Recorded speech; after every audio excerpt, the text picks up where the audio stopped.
You want me to sing? Good morning, good morning, good morning. What's going on, everybody?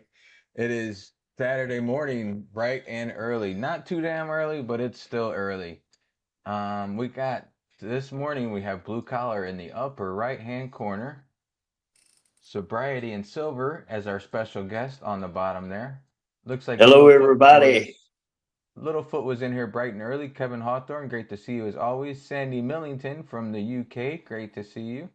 Finn 59 Shaw, nice to have you in here. Danny Millington, Blue Collar, Sandy, Danny. All right, we are all set.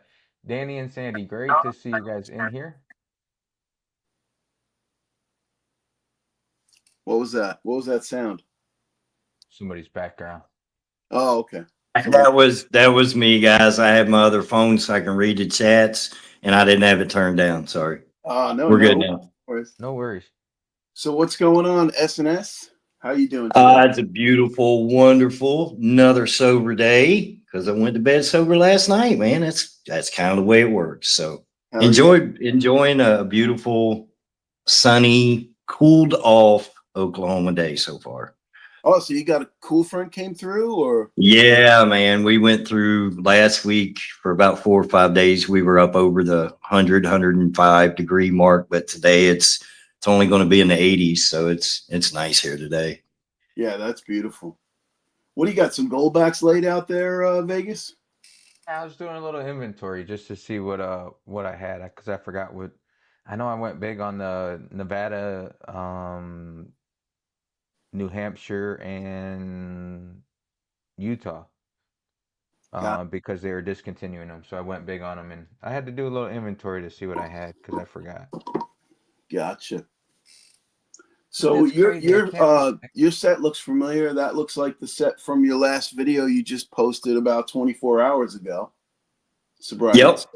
Yep. Yeah, I didn't. So every once in a while, I'll change it around a little bit, but I didn't mess with it.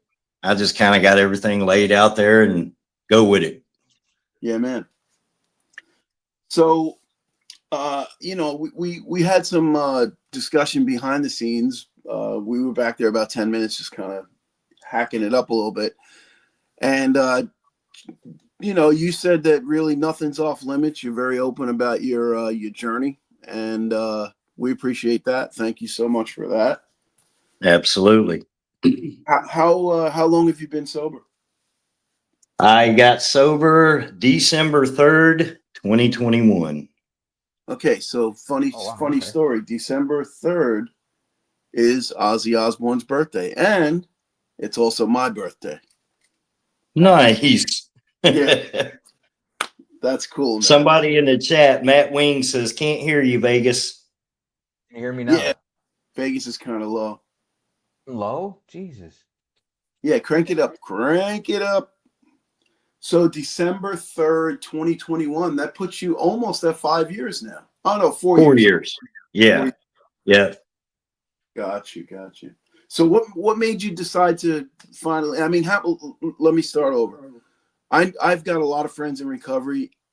They've taken multiple attempts to get straight, right? So Right. is that your case as well? Did it take you more than one time before you finally, had success? Oh, absolutely, man. I tried so many times to get clean and sober. And when I say fail, I don't mean fail. I mean just relapsed. But it again, probably for the last 5 or 7 years, 5 to 7 years of my active addiction and my active alcoholism, I didn't actually want to drink or anything anymore. I wanted so bad to quit, but I just couldn't. I couldn't physically put it down. I couldn't mentally put it down, even though I wanted to so bad. And I tried over and over. I tried so many things. I mean, even stupid little dumb ideas like, I would give my wife my bottle and I would say, do not give this back to me until you see me starting to withdraw. And that didn't work, because I was bugging her every half hour, 45 minutes. I wasn't withdrawing. I just wanted a drink. Yeah. So Yeah, I tried several times, man. Yeah, no, it's not easy. It's definitely not easy. No, So I'm gonna assume that alcohol was your demon. it was. Yeah, I was drinking anywhere from 2 to 3 pints of vodka a day. And then at one point, I was adding anywhere from 180 milligrams to 240 milligrams of Oxycontin on top of that. Oh wow, yeah. So that's not a good combination either. No, it was the Oxycontin was about a 4 year stretch, 4 or 5 year stretch. Hmm. And the way I got hooked on those was I decided at the age of 40 that I was going to get together with some coworkers and we were going to play football. Yeah, the very first play, man, the very first play, I separated my shoulder. Yeah. So my daughter drove me to the doctor, and the doctor, he's like, "Are you a drinker or anything like that?" No, no. They gave me either 5 or 10 milligram Percocets, and of course, as soon as I discovered that feeling of mixing those two together, it Mm. was a whole new journey then, man. So Yeah. Yeah. I remember I had a bad tooth one time, and I was taking Percocet.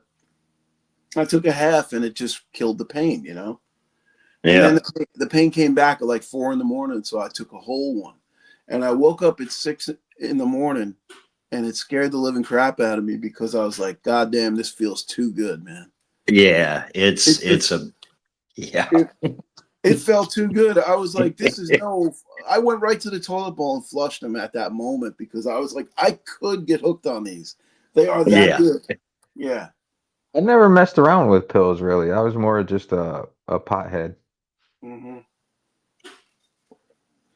Well, I Um, mean, I That's right.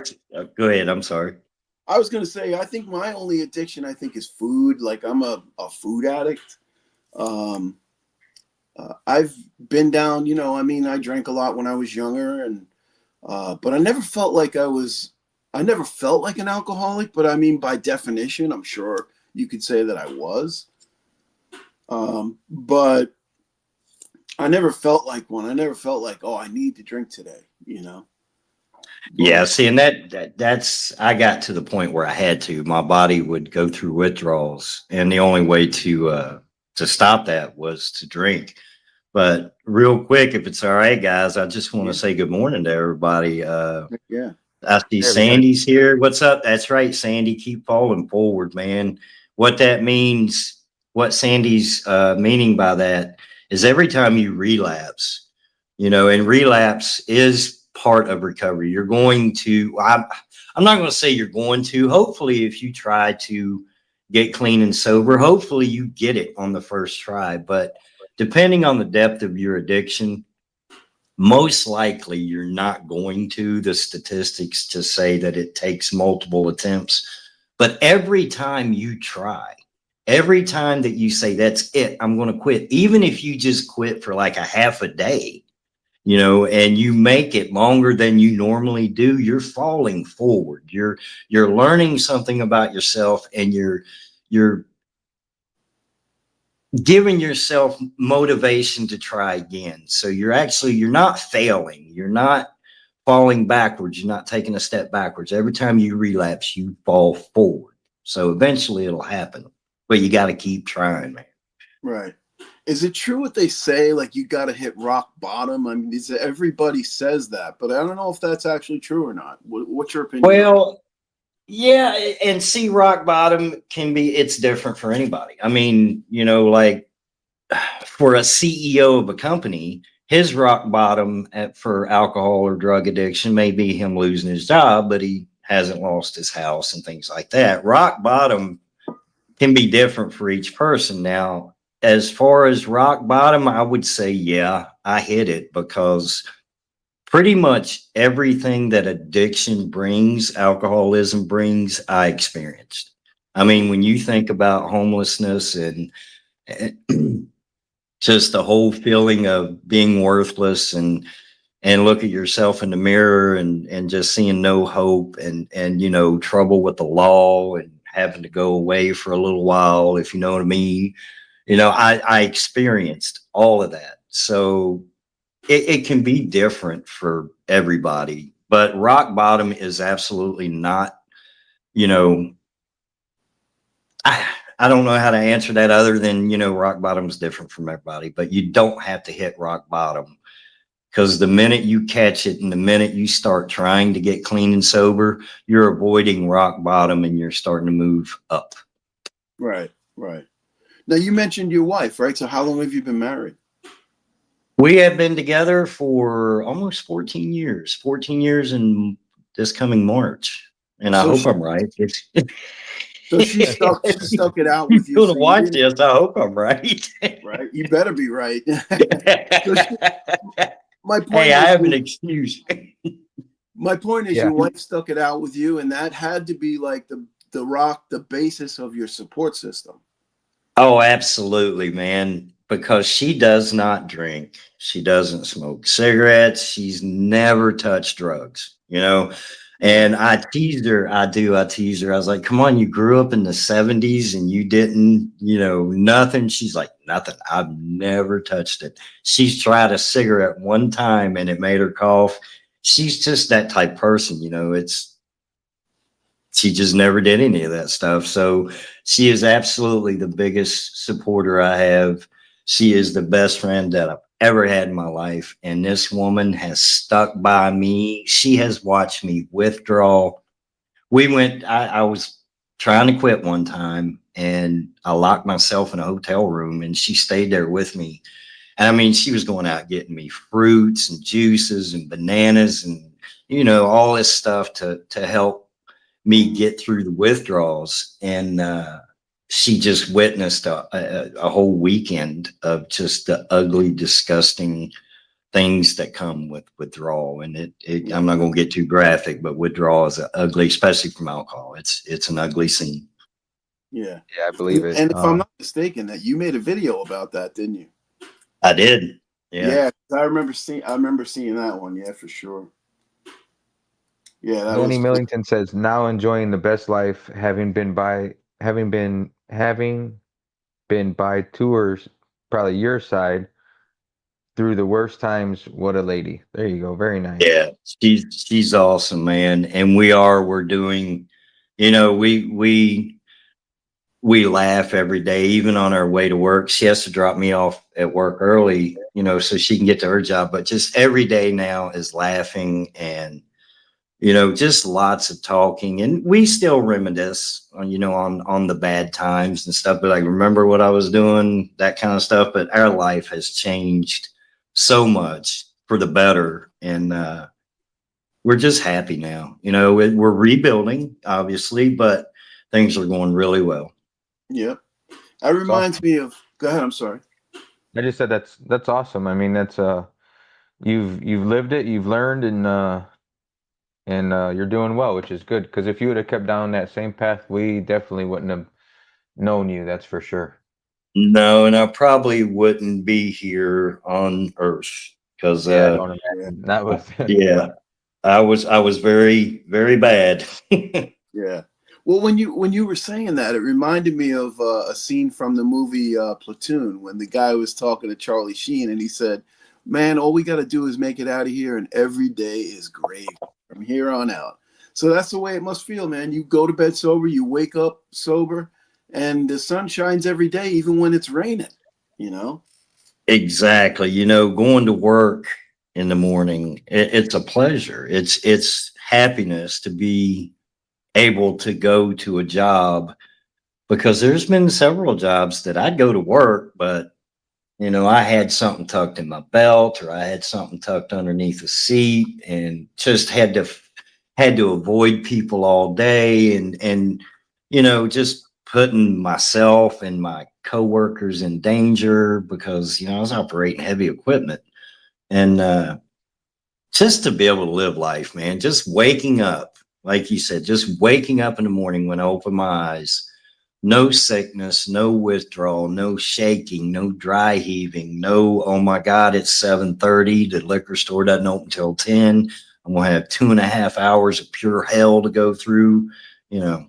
Yeah, it just every minute. man, of sobriety for me it's an absolute joy. And it doesn't bother you at all to talk about it, like doesn't tear up old memories and like No, that's good. That's good. believe it or not, the memories are a motivation No, I to believe that. not, yeah, you know what I mean? Because where we're living at now in Tulsa, right, I could probably walk to it within 3 minutes is a liquor store. And we lived here when we moved here, I was here for over a week before I even noticed it. And it just didn't bother me a bit. Speaking of platoon, you brought up platoon. You were in the service. Thank you for your service. What branch were you in? I was in the Army. Okay, nice. Now, Yep. did you grow Go up in ahead. Oklahoma or? No, I'm actually a hillbilly, man. I was born in West Virginia. And then when I was 14, me and my mother moved to, or I'm sorry, no, when I was 10, me and my mother moved to Charlottesville, Virginia. And then when I was 14, we moved to Maryland, little town called Parsonsburg, right outside of Ocean City, Maryland. Right. Yeah, that's a nice spot. Yeah, Charlottesville. I had some family that lived there way, way, way back. And yeah, I was there back in the 80s. Would have been like 81 to 85, something like that. Yeah. Huh. Now, with us doing the live stream and reaching out to quite a few people, we get a lot of emails and a lot of correspondence with other people, and it's not an uncommon thing for people in the stacking community to be going through addiction and all that comes with it. So I think you touch a lot of people with your content in that aspect, which is awesome. Well, I appreciate that. And that was really the sole purpose of creating the channel. I tried a little, just for a short time, I had a YouTube channel called Shot of Sobriety. But I didn't know anything about YouTube. I didn't know what I was doing. So I would go sit in my car at night and just hit record and have the phone down on my seat. So it was just a blank black screen, you know. And I think I did, I don't know, 2, 3, 4 videos on it. But then once I got into going through penny rolls and eventually nickel rolls and then got into stacking silver, I was like, hey, man, sobriety and silver, I can do a little of both worlds. But honestly, the thing that I want the most out of my channel has nothing to do with silver, man. I want somebody to be able to experience sobriety, you know, especially, you know, if they learn something from my stories or anything like that, and just gives even the slightest little motivation of, hey, I can do this, man. You know, I fell yesterday, or I relapsed this morning, or I'm on my way right now to get a bottle. As long as you got that little spark in your head that says, you know, this isn't me, this is, you know, I can do this, then yeah, man, that's what I want. I want somebody to get clean and sober and live life. Yeah. Do you Yeah. think do you think that you're stacking and collect because you're not a collector, you said you're more of a stacker. Do you think your stacking helped you? I do, because it taught discipline, man. When I, you know, alcoholic or drug addict, we want instant gratification. You know, if we want something, we want it now. We don't want to wait. It doesn't matter what we have to give up to get it, you know. And so, yeah, when I first started getting into stacking silver, I started going a little nuts with it, you know, getting the higher premium stuff because it was fun. It was something new. And now that I've learned patience and discipline, you know, I go every once a week, and I'm more of a weight stacker. I don't care what it looks like as long as it's an ounce of silver or constitutional silver. I'm not a collector. I don't have any was that PCGS or numismatic stuff. You know, Mhm. I have some really nice stuff that people have sent me, but that's in my deep stack. That's stuff that will just never, get sold or traded, or I haven't sold anything anyway, but yeah, I want the best bang for my buck, man. And stacking silver has certainly taught me discipline. That's Nice. awesome. Do So you we got get a like do you get like a rush from it? Like I know I do. I mean, I know Yeah. I was talking to the owner of my coin shop yesterday, and he was talking about like an endorphin hit. You know, you get basically you get like a little rush from it from buying something and walking out of the shop with it, and you know you get excited. You want to show your friend, well, not your friends, but your stacker friends, Yeah. I mean, because we can't show our real friends like everyday life friends, and You that's get a dopamine rush, man. Absolutely. yeah, yeah, for sure. That's that was going to be one of the questions I had. Like, you know, do you feel that same feeling that you get from, you know, whatever your intoxicant of choice was, which now I know is alcohol? Yeah, you get the dopamine rush, and then but the thing with stacking silver is you can get that dopamine rush twice if you're a content creator, because you get the dopamine rush when you buy it, and then you get it again when you make your video showing it off, so it's kind of a 2-for-1 deal there, but it's a positive dopamine rush. It's not something that, you know 12 hours from now I'm gonna be sick as a dog. Yeah, yeah. No, I hear that. Yeah. Ooh. looks like we got more people popping in. Kingsaw says he's Yeah. 36 years Hey, clean and Danny. sober. Mr. and Mrs. West Texas, good morning to you. Shine Love says sobriety is freedom, challenging but rewarding. Matt Wing says thank Absolutely. you for your service, more power to you. Shine Love, Matt Wing. Peter J from the Down Under, good to see you this morning. I believe it is bright and early your morning. Um, Scrap Metal Racing, good to see you as well. B Taylor was working, popping in and out. I think I've caught up. And then Mr. and Mrs. West Texas says, Jesus, Vegas looks like you're single-handedly keeping Goldbacks in business. This is nothing compared to the guy in the upper right-hand corner of the screen. I don't know nothing. Sandy Millington, I've told him this before, but before I started YouTube, I didn't think anyone would care. Then I saw SAS videos, and it inspired me to give it a go. I'm a cannabis addict. All Rock right. on, Sandy. Brother, Thank you rock for sharing. on. Keep doing it, man. Great channel, by the way. Sandy, Danny, you guys do a great job. Yeah, they had a real good live stream the other day. I'm sure you were in there too, right? Real I nice. missed it. I had to work. I didn't see Oh, it, but I will go back and check it out. It was like 2 hours. yeah, it was a good So stream. he really did it. But what's up, Stack Attacker? Hey, Their what's up? their their combination works really well with Yeah, them, Sandy and Danny doing the chat and everything. It was good. I missed the beginning, but I caught most of the middle, I believe. I wanted to go back and check the beginning out because Blue Collar said you gave us a um, very good mention, which I appreciate, and I still have to go back and check it out. Sorry. Yeah, thank you, by and the way, Sandy and Danny. That was really nice. Those kind words, man. I was blown away. Thank you so much. you guys mind if I mention a comment here real quick? No, Yeah, go go for ahead. Have at it. Hey, Danny Millington says you guys are so lucky having coin shops. Wish we had Mhm. them here. There's no coin shops in the UK. No, we talked about that with Stack Collector. Yeah. Stack Collector, and they don't have per se coin shops.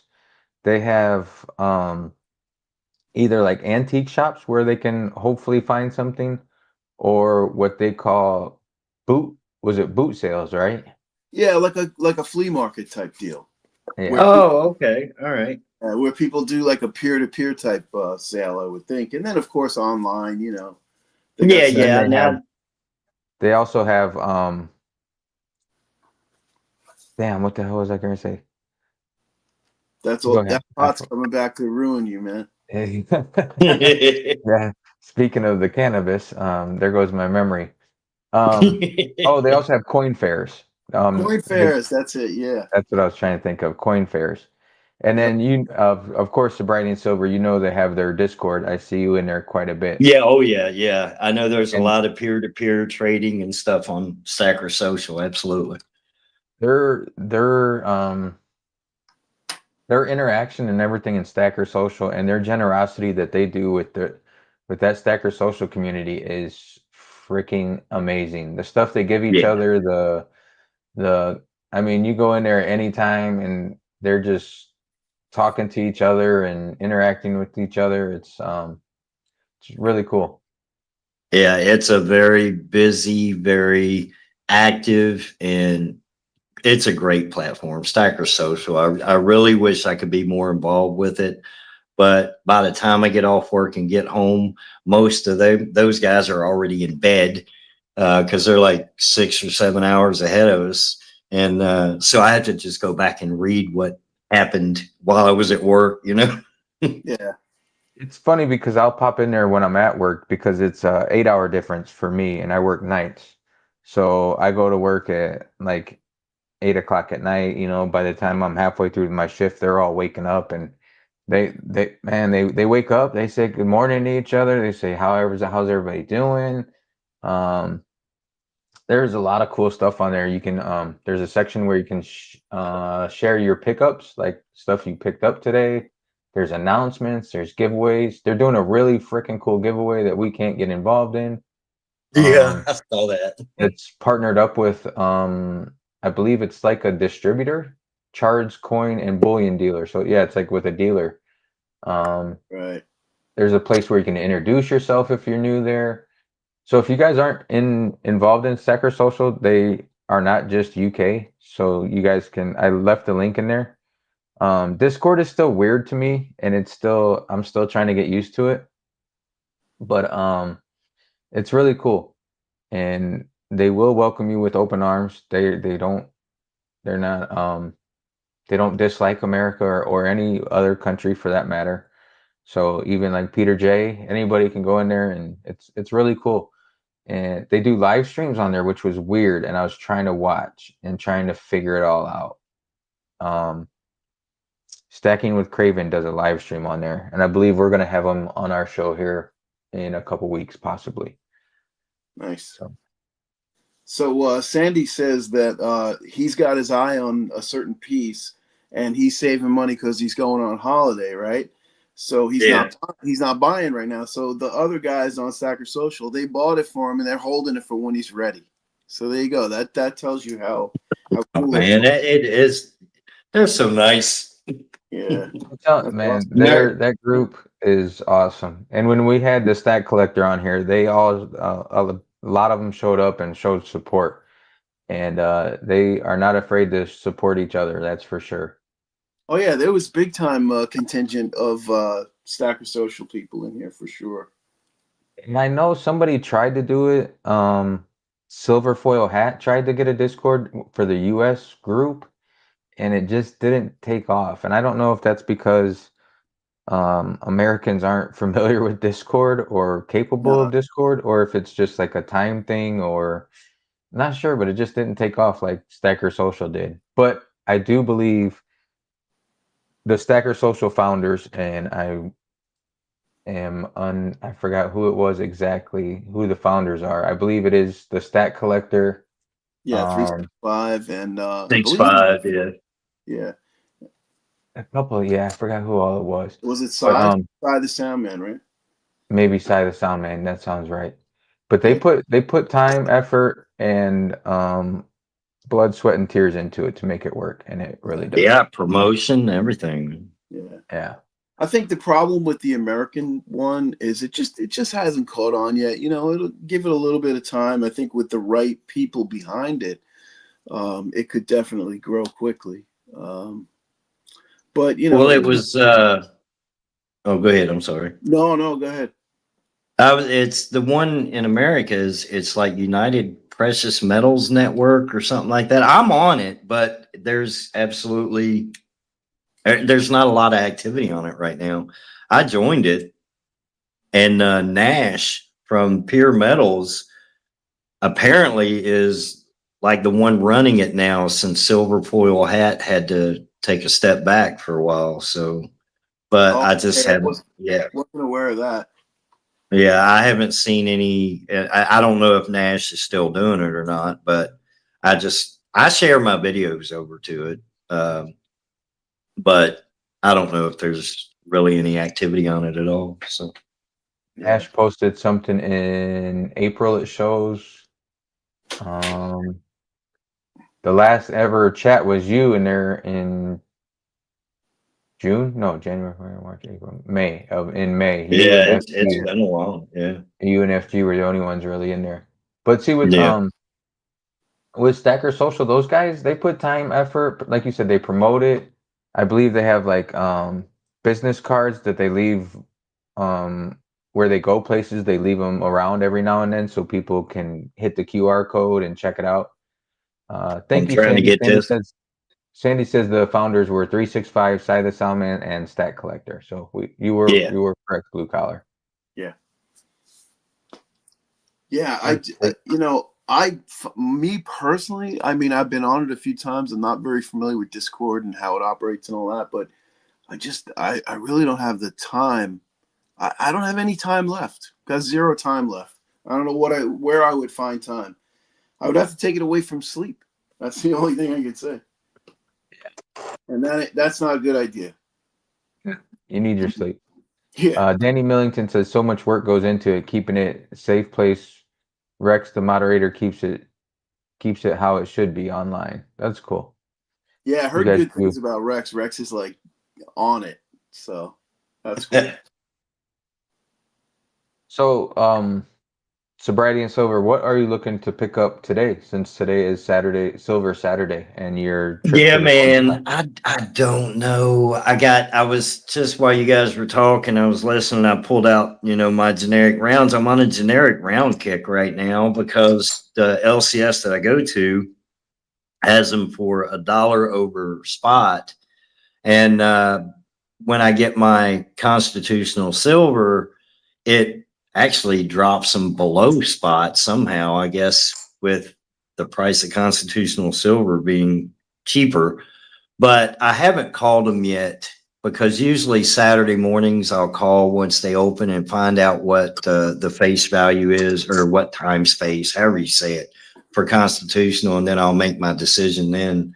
But I don't know, man. I really, honestly, I want, and this is, hopefully this doesn't make a bunch of Americans mad, but I want what I personally think is one of the most beautiful coins, and that is a Britannia. That coin is absolutely amazing. It's just their premiums at the LCS is a little high. They want, like, last week it was like $45 for one, and Oh wow. Yeah. yeah, that's a little much. Yeah, and yeah, for Britannia, one ounce Britannia, and the American Silver Eagles were 43. So, Mm. Yeah, I know silver Britannia, was but a little bit higher, the but Britannias are freaking awesome. The only problem with that is they do like to milk. oh yeah, and see, I didn't know that. I didn't notice this when I picked it up, and I don't know if it's going to show up on the camera here, but this is a generic round I have, and when I got home, I don't know if you can see that. It's pretty milk. Oh yeah, you can see that pretty good. It's milked up pretty good. I don't mind if But like generic stuff milks up. I don't mind it, but if you're paying a premium for something and it milks up, which Britannias are known to do, and don't I love Britannias? They're awesome. The design on them, the everything on them is awesome. yeah. And yeah, they just tend to milk up. But so did, I mean, the Maple Leafs did at 1.2. So I mean, it's not. I'm not knocking the Britannia at any by any means. Yeah, it's funny though, like Royal Canadian Mint has got that figured out, right? They obviously solved the problem. They got the mint shield technology. Why don't they share that with the rest of the community and the rest of the mints? Because I mean, I get it, it's a business thing, but I mean, it really needs to be widespread, honestly. If Because they they don't come, give a shit. no, I get it. You know, they want to keep all the money for themselves, but usually Canadians are more friendly than that. How about I was going to say, aren't Canadians supposed to be friendly? Cancelo? What's your opinion? Yeah, cancel as a Canadian. There you go. Yeah. So, Sobriety and Silver, have you ever looked into any of the foreign silver, like Mexican stuff, like Mexican coinage? No, I have not. Um, at one point, I wanted Libertad really bad because they're another coin that I really enjoy. Yeah. But honestly, when I go to the coins, when I go to the LCS, I forget about it. It's like a kookaburra. I don't have a kookaburra yet. Yeah. And every time I go to the coin store or coin shop, I forget. I'm just focused on generic silver rounds or the constitutional silver. And then I get home and I go, oh man, somebody will put out a video showing off this new kookaburra they got. I'm like, man, I was right there. I forgot about it. Yeah. But I do have some Canadian maple leafs. But as far as, like Mexican Libertads or anything like that, no, I don't have any of those yet. Well, I think I have one Libertad, but what I've been picking up lately is the Mexican coinage, right? This is a 68 commemorative, Olympic commemorative, basically. Beautiful coin. And you can get these way under spot. I picked up, Nice. I told you what I paid for these. I'm embarrassed to even say what I paid for these. This is a Colombian 1 peso. And it tells you right on there what the silver is, what the purity is, and what the weight is, everything. How about a 32 1 peso Mexican? 90% silver. So I'm going to tell you what I paid for it. With these 5 coins right here, it was 2.9 ounces of silver. I got them for $70. So that's Wow. 24 and change an ounce. I think I misunderstood what you were saying there. Yeah, I do actually have some foreign coins. You're talking about actual, like constitutional silver kind of stuff. Yeah, some of that Like, was some of these are constitutional, but like the 68s are these were made to never be circulated. They were just yeah, I got into that for a little while. And I haven't got back into it, when we had the issue with the apartment and then had to go stay in the RV. I kind of got away from it. yeah. But I have things like this 1922 one florin. I don't know if y'all. We're you got to get I him got up you. I there. got you. I got you. Oh, okay. Yeah. Sorry, guys. You're Oh, up. you're Are good. we Go up? ahead. There we Yeah, go. Like that I was me. have that There you go. 1920. Yep. Everything's now. This one is that's Great Britain. Let me see. I'm going to go through and pull out the good ones. I have a 80% Canadian coin somewhere, 80% silver. I got a handful of them. I have a lot of the German Reich marks and marks. Yeah. Um, just things like that. But that was when I first started stacking. When, like I said, I was just buying here, a little bit of everything, not really knowing what I was doing. And most of these came from eBay. Now I did have some subscribers send me some coins, and that was cool. But as far as that's about it. Yeah, See what's this one. I like that stuff for when the price of silver is up, it's like you can find it and you can get it cheap. And I'm all about cheap. So Yeah, I Yeah. think now if I get this wrong, I don't know if Check Stacker's in the chat or not, but I think Check sent me this one. This 90% silver, 1939 Germany. This is a 5 oh, Reich mark. yeah, I've got that same coin in a 37 version. Exact same one. Yeah. But I have gotten away from doing that kind of stuff because right now, like I said, I'm just a weight stacker, man. Yeah. And so Yeah, Sweaty said he's been to a couple of different live streams that hate us Canadians. We don't hate you. You're welcome here. oh Yeah, yeah, absolutely, man. we love Canadians. Yeah, exactly, Matt. We don't hate Canadians, just Trudeau. You know what? I don't even care about Trudeau. I don't either. Danny You know, Millington says they're lucky they have 2023 Britannia has 3 different sovereigns on the back. Royal Mint needs to improve quality. Huh. yeah, I don't know, man. I love the stuff the Royal Mint puts out. I think they put out some real nice stuff, real nice quality stuff. Now, as far as the milk spotting goes, I don't know why it happens, but you would think they could figure that out, but I guess not. Littlefoot says he has a plan when he goes to a coin shop and it goes right out the window. That's the damn truth for sure. Yeah, it does. It really does. Um, I don't know. I still, when I get in there, I don't know. I shouldn't feel like this, but when I go there, I actually feel like I'm bothering the damn, you know, employee. It's like, dude, I want to look at this or want to look at that, and it's busy. I don't know. And it's probably just my own personal feeling that they really don't give a damn, but I just feel like I'm, in a rush or something like that. So today I'm going to try to make a conscious effort to take my time and, you know, help everybody else.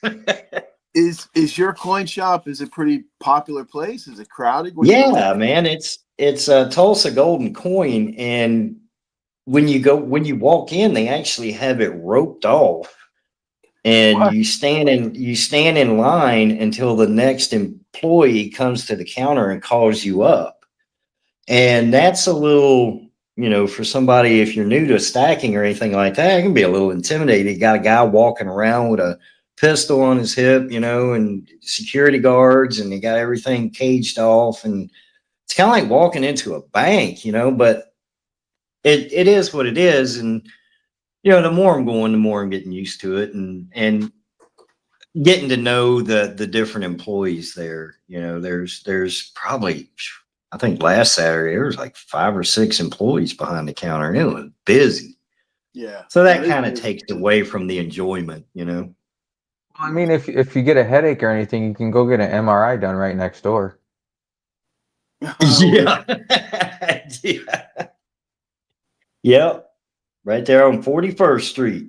Yep. I googled it real quick and they showed like the outside. It's got a Starbucks, an MRI place right next to it, and then the coin shop.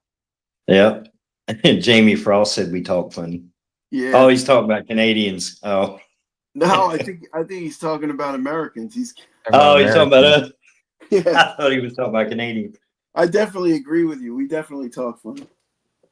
Depends on what part of the world. Well, it depends on what part of the country you're from. Well, when you live in Oklahoma, I'm sure I sound real country. Yeah. Well, you're from the country, so that makes sense, right? I'm more Yeah. of I'm not a city boy, but I'm from New York, so that in everybody's mind that makes me a city boy, you know. Right. Even though I'm from the suburbs, I'm from what I considered the country. But, basic suburbs. Yeah, I had when I first moved to Oklahoma, I'm sure I sound like a Oklahoman now because I've been here since, well, I moved to Texas first for a little while in 2019 to Denton, Texas. And Mhm. then my job brought me to Oklahoma. And we've been here ever since. But I'm sure when I first moved down here, moving from Northeast Maryland, I sounded a lot different than I do now. So Yeah, oh, I'm sure. I remember I my have father. Now, my father is a dyed-in-the-wool New Yorker, right? He grew up in Brooklyn. He lived in Queens his whole life, and then he moved out to Long Island. So he was a New Yorker, right? He right. moved down to North Carolina, and I called him one day, and he'd been down there for about a year, and all of a sudden he's like, "Yeah, hello, how you all doing?" And I'm like, "What?" He sounded like Gator. I'm like, "Wait, who is this? What'd you do with my father?" Yeah, no, I'm serious, man. He picked up on that accent right quick. I got a buddy I work with. He's from Broken Arrow, Oklahoma. Oh yeah, That's a nice little town. Well, I don't know. It's not little. Broken Arrow is not little, but it's nice because when you go to Broken Arrow, it almost feels like you're in a small town because they still have the classic main street with the little businesses on each side, the restaurants. The businesses still put out like racks of clothes out on the sidewalk. It's nice. It's real nice. And a lot of places are like that in Oklahoma, just unfortunately not Tulsa. Yeah. That coin shop has seven employees, and then the two owners, and then the two dogs. That is a big place. I've never seen the dogs. You haven't Uh, seen T-Bone or Tux? No. where No. are you getting all this information from? Yeah, no You know, hey, doubt. I got my ways. Yeah. I have not seen any dogs in there. What's up, Billion Brent's in the chat? You want to call it out? I'll call it out. Jamie Frost is in there. We got Sandy, of course. Matt Wing's in there. We got Canslaw. We got Peter J. We got Littlefoot, Danny. Danny Millington's in there as well. Anybody else new? I don't think there's anybody else new. We had Stack Attacker Wager, but he had to go back to work. So I think we're caught up. Then he says our pennies See, going through the roof now. They're being discontinued, and will they become sought after? I don't know. There's so many of them. I don't know. yeah, that's exactly what I was going to say. There are so many pennies. Now, maybe, in 50 years or 75 years or something like that, but I don't know. Well, I mean, I would say this as a comparison. Look at 90% silver coinage, right? It hasn't been in existence for 60 years, and there's still tons of it everywhere. There's so Yeah, much that they're melting it now. So, yeah, I would say exactly. that we're not going to have any shortage of pennies anytime soon or I think cents. No. like is it true? Like I think the 24s are sort of sought after a little bit, and I don't know if they even bothered. I don't know the mintage on the 25 if they did That's any. the 24 is the nickel. Yeah, 24 is a nickel. Yep. I've gone through so many nickel rolls and I have only found two 2024s and I kept them. Oh, yeah. Yeah, I found one not too long ago. I put it in a flip, just put it aside. I don't know what I'm going to do with it, but Wait, so the Save. 2024 is rare? Is a rare penny? Yeah, I don't uh, know how many were minted, but I got it from Two Sheds Gabby. He's looking for them all the time. I won one. I won two on whatnot. I was excited. I just remembered where I got this from. I got this All from this. 007 coins Oh, nice. on whatnot. Yeah, I think I paid $1 for it. $1 for a nickel. That is Seems kind crazy. of silly, doesn't it? So I just went to Google on my computer. I typed in how many, and right after that, pennies were minted in 2024 gets highlighted and comes up on its own. Yeah, That's crazy. listening to you. Yeah. So 2024 there were 3.2 billion pennies minted. Wow. Jesus. So Yeah. why are they rare? No, Well, the because nickel is people the are hoarding rare. them. People are hoarding them. It's not the 24s, it's the 25s, right? The 24 there was 112 million, only 112 million nickels. So yeah, that's why. Yeah. Normally there's Yeah. 700 million nickels made. About seven. 1.5 billion nickels made the previous 1, 2, 3 years. Yeah. So, yep. So that would be much rarer, right? So the 24s. So in about 50 years, maybe this will be worth $2. That's right. My kids. Kansas said, Kansas said, yeah, the Oklahoma guy there has quite a twang. Does he own a roadside roadkill rest stop? Silver and Cigars says the phone listens. Hey, Silver and Cigars, It does. What's while I up, got man? you here. That's my computer. It's not even my phone. That's my computer. Yeah. Hey, Silver and Cigars, did you get your package from CS? I haven't heard, so I'm wondering. Jamie Frost said he'll give you a nickel for $1. There you go. I'll give you a nickel. Hey, wow. As of now, 595.4 million Lincoln cents were minted in 2025. Or I'm sorry, have been minted by the Philadelphia and Denver mints combined, while Hmm. the U.S. Mint produced about 3.2 billion pennies in 2024. Hmm. Well, I think the reason you're not seeing too many of them is probably because people are hoarding them. Yeah. Oh, Yeah. so Constitutional has it, but has not sent it yet. All right. Well, that's good news. At least he's got it. Sweet. Excellent. So Sandy, oh, go ahead. Sorry. no, go ahead. You talk. We're here to listen Well, to you. Sandy asked a question. Sandy Millington, he says, "Do you guys start to think of money in ounces rather than in dollars?" I'm still, everything to me is dollars, Yeah. except my silver. Obviously that is ounces, quarter ounces, tenth ounces, but yeah, everything is still dollar terms to me. Yeah. No, Not I know what he meant because like when I first got into stacking, I was like, man, we just went to dinner and I could have that was like 3 ounces of silver for dinner. Or or I want this or I want that. Well, man, I just put 2 ounces of silver in my gas tank or I think he was Now talking I about like understand in what that he concept. means. Yeah, I actually do that. Yes, now I know what he meant. Okay, yes, Sandy, I do that. I went to Burger King yesterday or last night. Got me and my wife some Whopper with cheese and stuff, and it was like $22. And I was like, man, it's half ounce silver. yeah. Yeah, see, I think that's what he's talking that in I that think way. Yeah. Okay. Yeah. every stacker definitely does that. Yeah. I have sobriety, have you gotten into any bars yet? Not drinking I bars, have like no. silver I bars. know what. No, you're talking about silver bar. I know what you mean. Yeah. Yeah. I do have. I have a Engelhard uh, bar that I actually won on auction at eBay. And when I got it, I made a video on it. It's one of my older videos, but it had what the guy that I took it to, he said it looked like somebody dropped some kind of chemical on it to test it, and it left little black spots. So I was concerned on whether it was real or not. And when I took it to the coin shop in Texas, uh, he tested it on the Sigma and said, "Yeah, it's good." So I have the Engelhard, and then I have the one with Saint Michael on it, where he's holding the sword and the serpent. I need to dig that stuff out. I got that.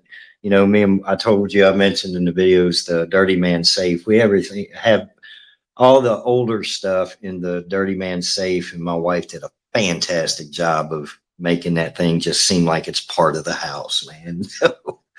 There you Right. go.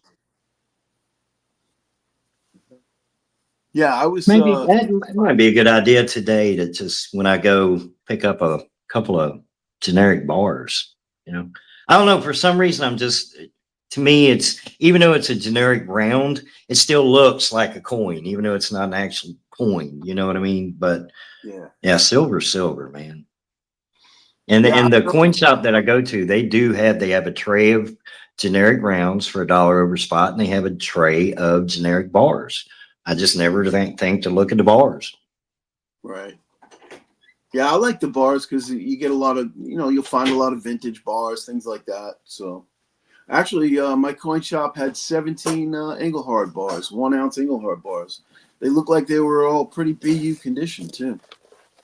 That's one thing I don't understand. Like everybody's like Engelhard, Engelhard, Engelhard. They're rare, they're rare, they're rare. They're not that rare. I see them everywhere all the time.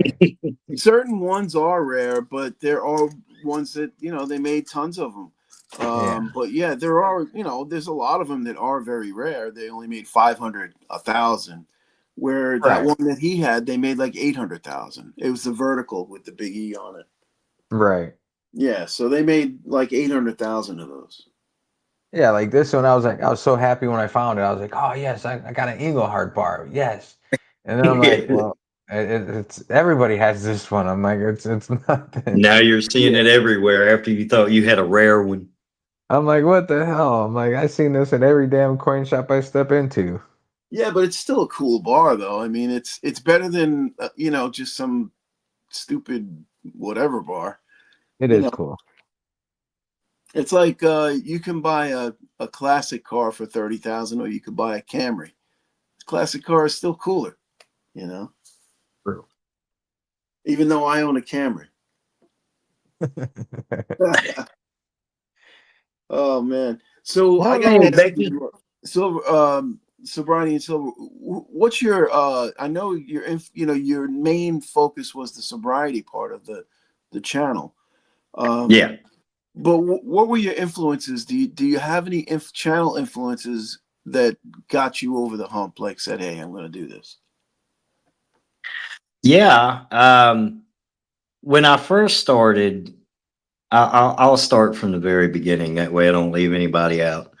When I first got into it, I just happened to be flipping through YouTube, just, channel surfing or whatever. And I saw a guy called Two Sheds Gabby. If you've watched my videos, you've heard me mention him. And he was penny roll hunting. Hmm. And I thought, man, that looks like a cool little hobby, something to pass the time and something to get into. And I was looking at it as collecting pennies, not stacking copper. I was thinking about filling the little books up, with the pennies.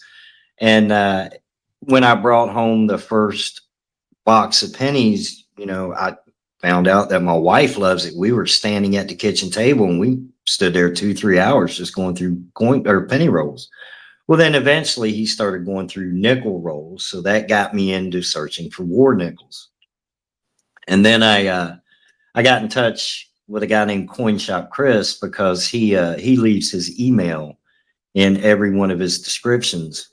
And I would email him, I mean, some ridiculous questions. I'd take a picture of a 90% quarter off of eBay and I would send it to him in email, and it would have the price on it. And I'd go, is this something I should be paying, or how much should I be paying for this? And then with talking with him, it kind of crossed over from the Shot of Sobriety YouTube channel into, all right, well, now let's just combine the two, because I can show that my journey in sobriety, silver has become a part of that, and it can show, rebuilding your financial life as well as your sobriety, it's just rebuilding all in general. Hmm. So it was just kind of a perfect little marriage at the time between the sobriety and the silver. And I just rolled with it. Yeah, that's cool. That's cool. That's cool. So nowadays, though, who do you in the stacking community? Who do you watch? You watch. I know you're a big Littlefoot guy, right? Yeah, I like Littlefoot, man. He puts out some really cool shorts, and his videos are really good too. But obviously, I watch you guys. FG is a big. I don't miss an FG video. Even if I'm a couple days behind, I'll go back and watch his. FG just did, as you know, blue collar. Those pours, those brass pours he did. Yeah. Man, I am so excited to get that. It looked like that came out fantastic. Oh, was But that the Phoenix piece? yeah, Oh, yeah, that that was for Phoenix. you. Okay, that was for Yeah, you. man, that thing came out really good.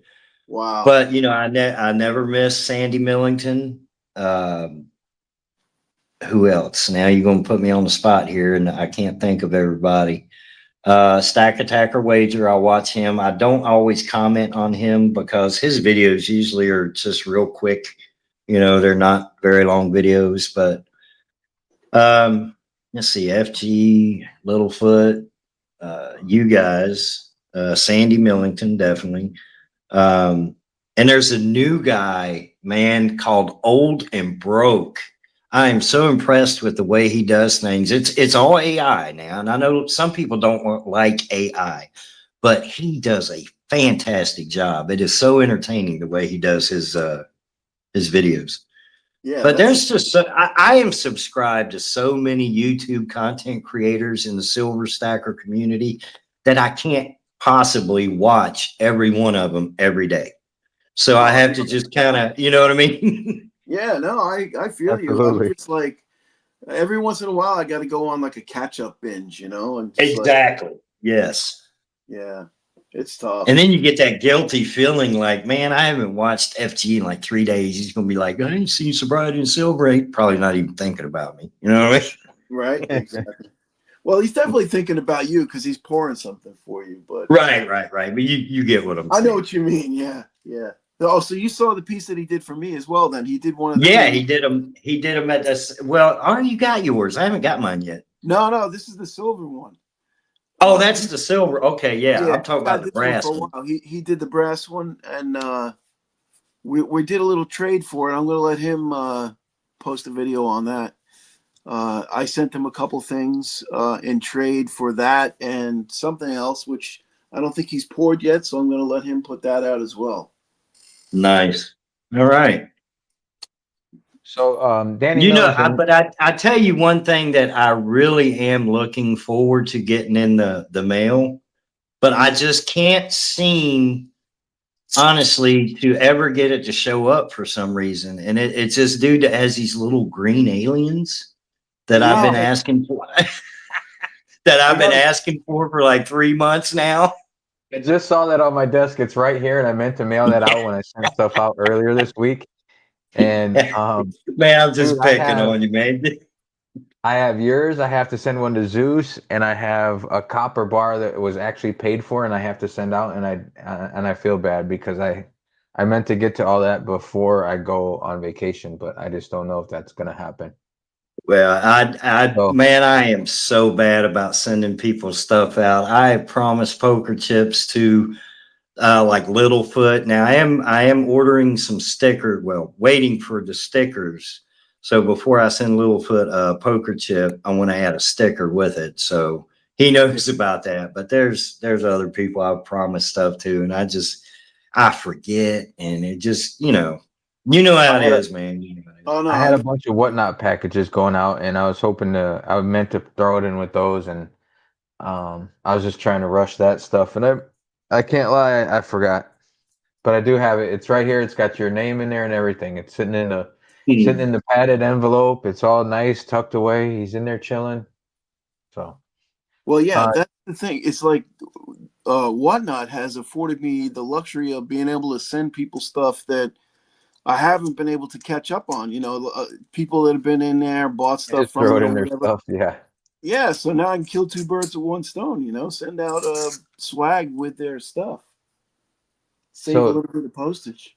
Danny Millington apologizes for all the questions, but no need to apologize. That's what we're here for. Yeah, man. We like all I'm a the free questions. for all, man. And You ask Danny me any Millington question you want. Good. says, "What's the piece in your collection, Sobriety and Silver, that you will never get rid of, and what part did it play in your sobriety/stacking journey?" Good question. Well, Mm, now I wish I would have dug my stuff out. I told you about my deep stack. The most important piece of silver I have, the one that will never uh, be anything other than in my deep stack, was a wonderful subscriber. Name is Ulexite TV. I was coming up. I had just started YouTube, and I was coming up on my 3 year anniversary for my sobriety last year. And she sent me a 1 ounce 3 year sobriety chip. It looks just like this is not it, obviously, but it looks just like that. But and has the serenity prayer on the back of it with 3 years sobriety on the front of it, and it was in a capsule, and it was just nice, man. It was very thoughtful. So that is by far my most important piece that I cherish. nice. It's always good to So have that one piece, you know. yeah, Oh yeah. everybody's got one of them at least. So one of the things that I was wondering, I wrote questions down. I'm going to just kind of show you. I literally wrote questions down on cardboard because otherwise I'm so freaking old I forget. Uh, so one of the things that I wanted to ask you was, where would you be in your sobriety journey if not for stacking? Do you feel like you would be as advanced or as secure or as confident as you are if you weren't a stacker? I don't think so. I'm confident that I would still be sober because that to me is the most important thing that I can invest in. Absolutely. Yeah. If I'm not clean and sober, it is a negative impact, not just on me, but my family, especially my wife. So that is my first investment before anything else. Mm. But like I said earlier, stacking silver is my way of, first of all, saving money and learning discipline, learning patience, and learning that, even on the weeks where, you only have 20, $30, or even that even stacking just a little bit, whatever you can get adds up and it's worthwhile. And I still get the same feeling, the same sense of accomplishment if I can only get, a half ounce worth of constitutional silver. Um, just like I do a couple weeks ago when I was able to go get $200 worth. It's the same sense of accomplishment that I took something that I've changed my life around, and now I am honestly earning a living, earning a wage. And even if I can only take a little bit of that and invest it into silver, I still get the same feeling, if that Yeah. makes sense. And I would imagine that it gives you something else to focus on, like a positive element to focus on, that keeps your mind off, the demons. Let's be honest. I mean, they're there. They're always going to be there. You Oh, know. absolutely. Yeah. My the reason that I buy every Saturday is not just because it's when I'm off work, but I like to wait until after the markets close on Friday. That way I know what the price of silver is going to be. There's no going in there and saying, hey, it was such and such when I left the house and now it's gone up 20 cents. Not that that's a big deal, but I get, it's set. I know what I'm going in for. But it does help me get through the week because maybe I'm having a bad day at work or something like that, or it's just a long day. Just maybe in the back of my head, I'll be like, hey, but got Silver Saturday coming up and I get to go to LCS, Yeah. so Now, yeah, it does your helps. wife share your enthusiasm with it, or? Ah, I wish. It took all right. First of all, I'm going to say, honey, I love you, but I'm going to, she'll be watching. Whenever you got to start with that, it's going to get ugly. Hold on, I got to lean in. I'm going to pay attention here. Honey, I love she, you. Honey, I love she you, is but still, she is still, she's to her. I don't know how to say this.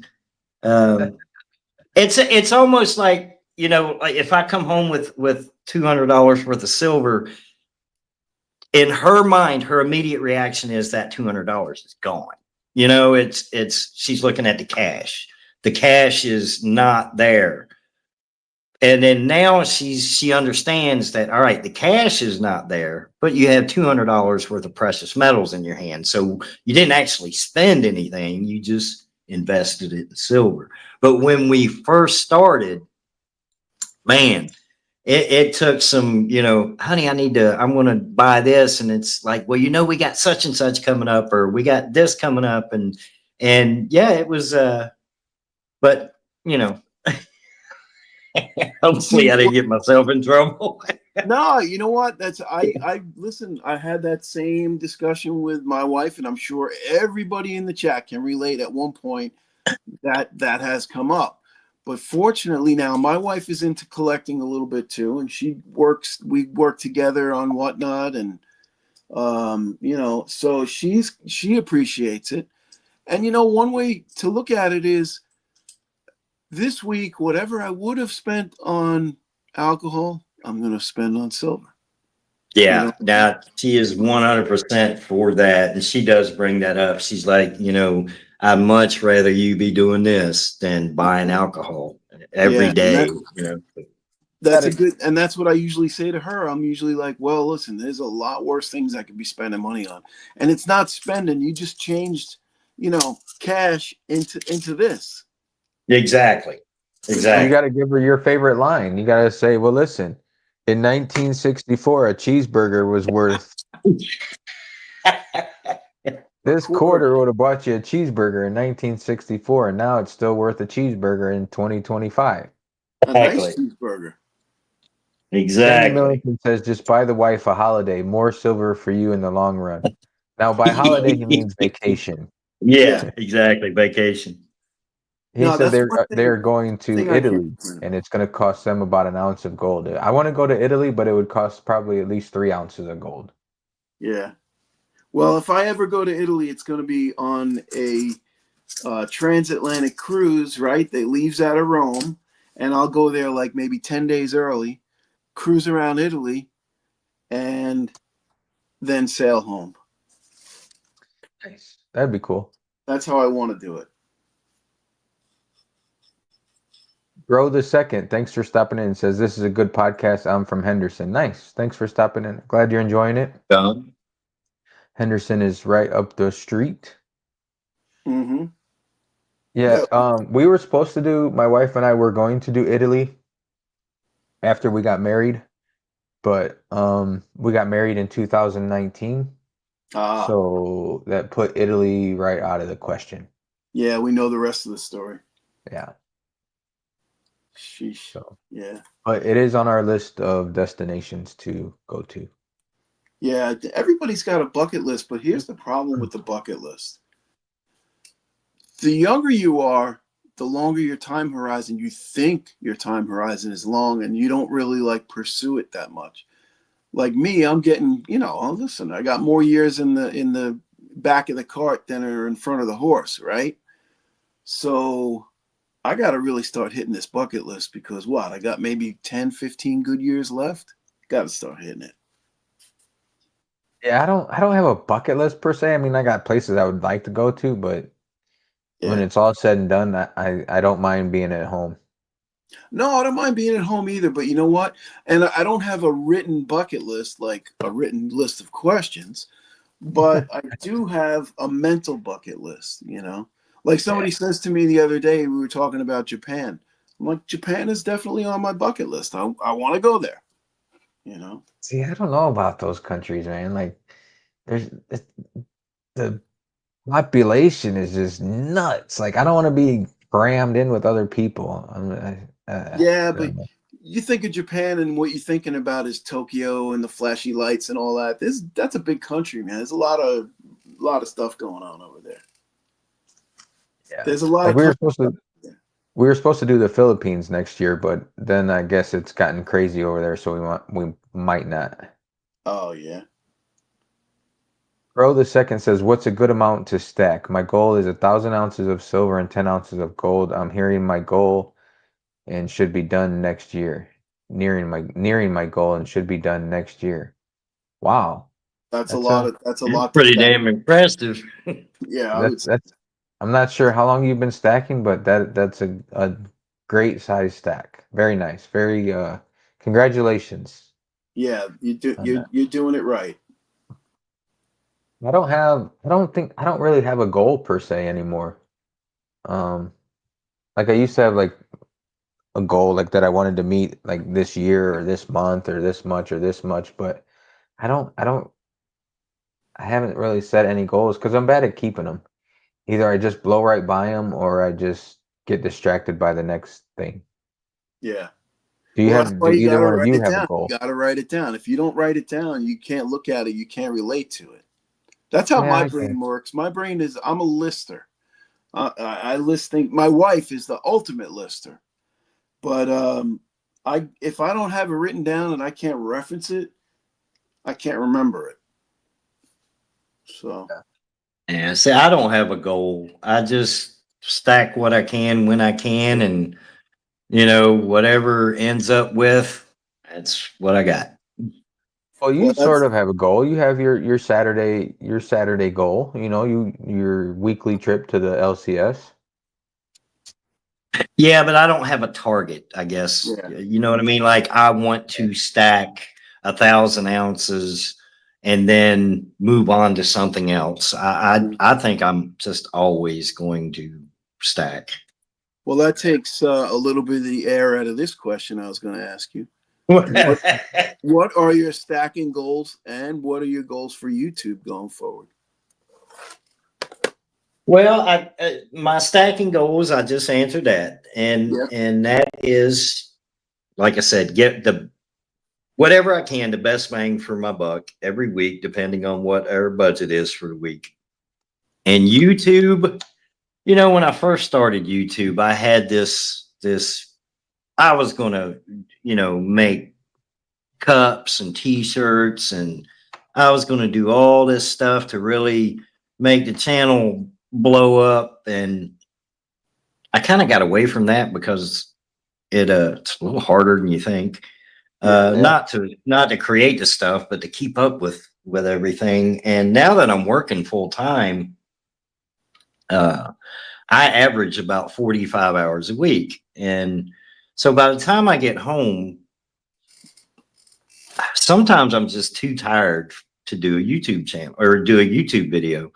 And at one point I was trying to do one every day and at least get some kind of positive message out, or at least just something. And for YouTube, I wanted to get up to the 10, 15, 20,000 subscribers. But then now as long as somebody's getting something out of my channel and somebody is entertained and really maybe hears a good message, something they needed to hear that day, even if it's just, hey man, go to bed sober, wake up sober, then it doesn't matter. YouTube right now has gone from something that I want to see explode to just something that's fun. And it's more about engaging with the community at this point and just doing my best Yeah. to try to get the message out that sobriety is possible. And.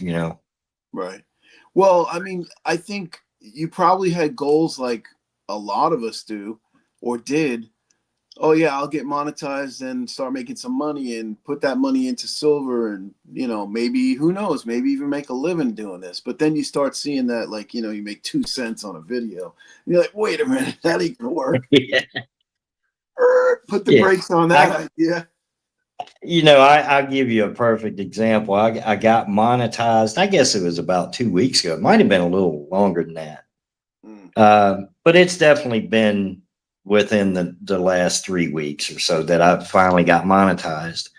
And with the amount of videos and shorts that I put out, I made $22, and it's just that right there is like, yeah, probably not going to be a full-time thing. So. Well, look, One of those things that's like not too bad for 2 to 3 weeks. yeah, it's not actually. Yeah, I think on a monthly basis right now I'm averaging about $10. So you're doing pretty good. I've been monetized for a little while, and I have estimated revenue of $16, and I think that's mainly all from super chats. So ten Yeah, dollars yeah, was that's from true. Yeah. $10 was from 365, and then I had a couple $2 here and there, and then YouTube takes their cut.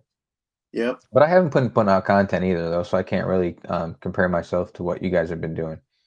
Oh yeah, To you put out a lot of stuff, man. to to make money like successfully and stuff on YouTube, you have to do, just my opinion, and I'm not knocking any channel if this is what they do or don't do. But it takes a lot of clickbait and it takes a lot of contradicting, where one day you put out a video about how gold's going to the moon, and then a couple days later you put that gold's going to the basement. You just that's just what people want to see, and that's what YouTube wants to push. Yeah. Yeah, And it when you seems like the start, more doom and gloom and, the United States dollar is crashing and burning to the ground. those really get a lot of clicks and stuff like Then you that. have to follow that up with your next video that says the US dollar is the best thing on earth. Yeah. I Because if know. you contradict yourself, you're putting yourself in both spots. So you're gonna get viewers from both that want to see both things. Yeah. Which there's nothing wrong with that, but and then another thing is when you want to get something, I think you get out of YouTube what you put into it. Like if Yeah. you want to be monetized and make decent money with it, it has to be a second job. You're gonna put in 20 hours a week at least At least, yeah. in editing, in doing videos, in researching content. Yeah, I would say probably even probably 30 to 40 hours a week if you really do um want to make it something big. Like I Yeah. guarantee we had Sal on Salivate Metals and I think he puts out a lot of content for sure. Um but he's putting over 40 hours into his YouTube. I guarantee it. Yeah. He said that. Yeah. He said he's Between Yeah. researching and coming up with everything, it's not easy. And I know Four Nines, he's been killing it, but he puts the time in. And Yeah. I mean it makes you step back and value you compare your value of your time to um your Money. YouTube time. Like if you would rather have the time to yourself to live your life or if you'd rather put that time into YouTube and get 10, $20 for a video or whatever. I mean, it's Yeah. just Right.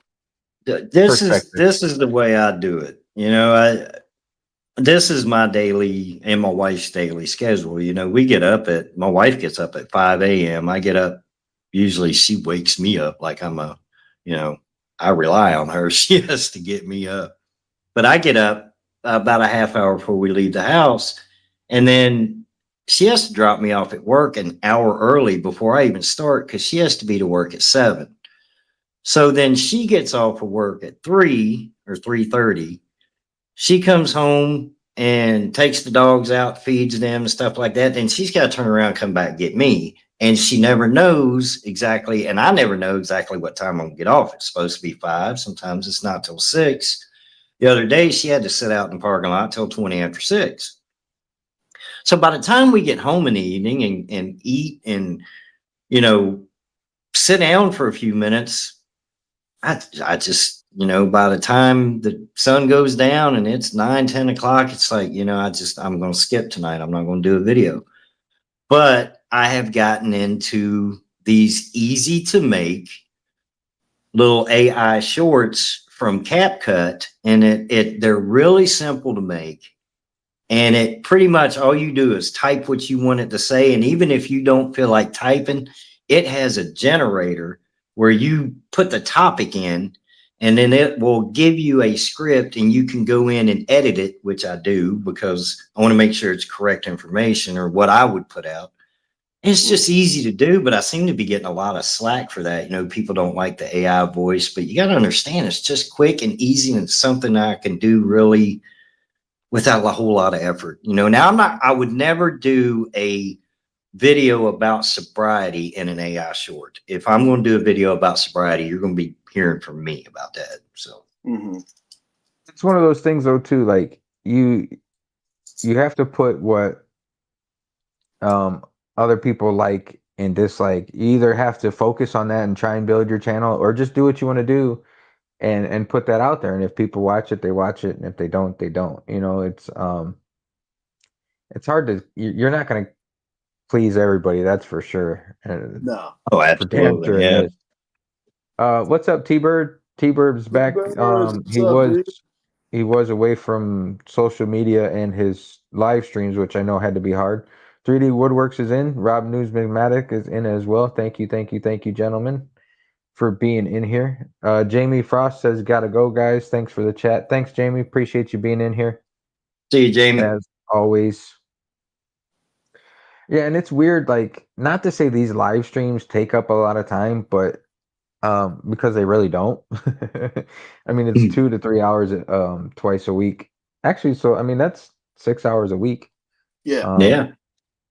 but I used to do videos on Monday, and then I would work on putting them out and everything. Well, now Mondays are time for live stream. So, but I enjoy the live streaming way better. I would have to say.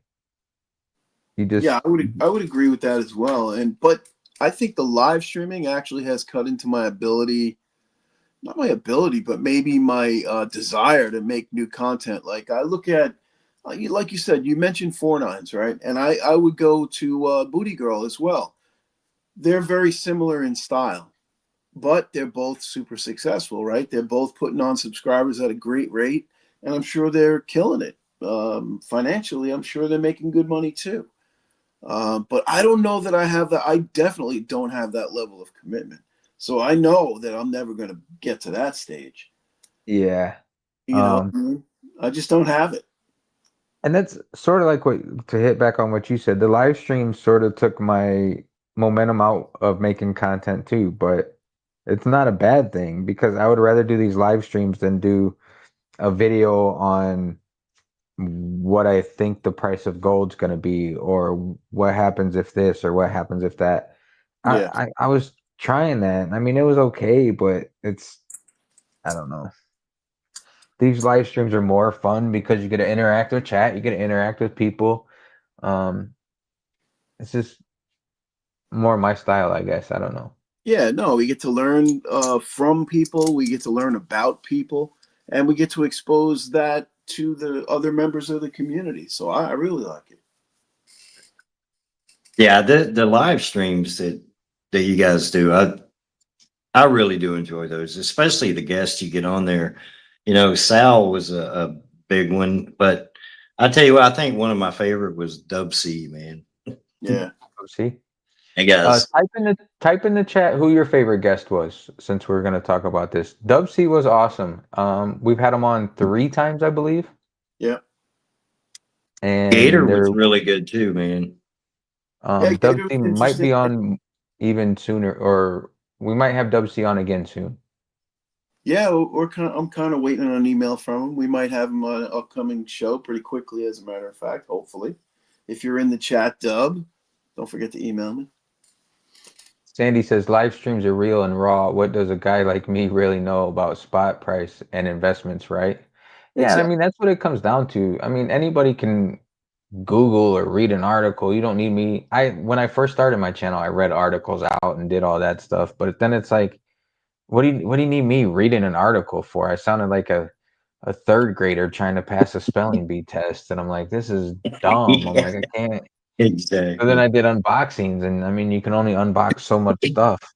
Yeah. Um, Then you find you just buying stuff just to unbox it. yeah, You it know, I was need a too. new video. Let me buy that. I'm like, why am I buying this $5 over spot when I should just be buying weight instead? Well, because I want to do a video on it. And it's like I uh, did that. I did that when I first started. Yeah, I was buying stuff I really couldn't afford, and just to make a video on it to show, hey, look what I got, and then the next week I'm regretting it. Yeah. so being Yeah. Becky says Emperor Wang was her favorite.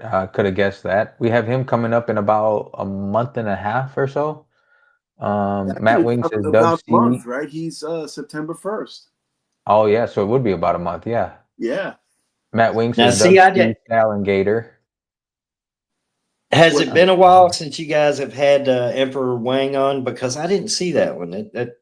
we recently had him on, what? It was about maybe a month and a half ago, a month ago.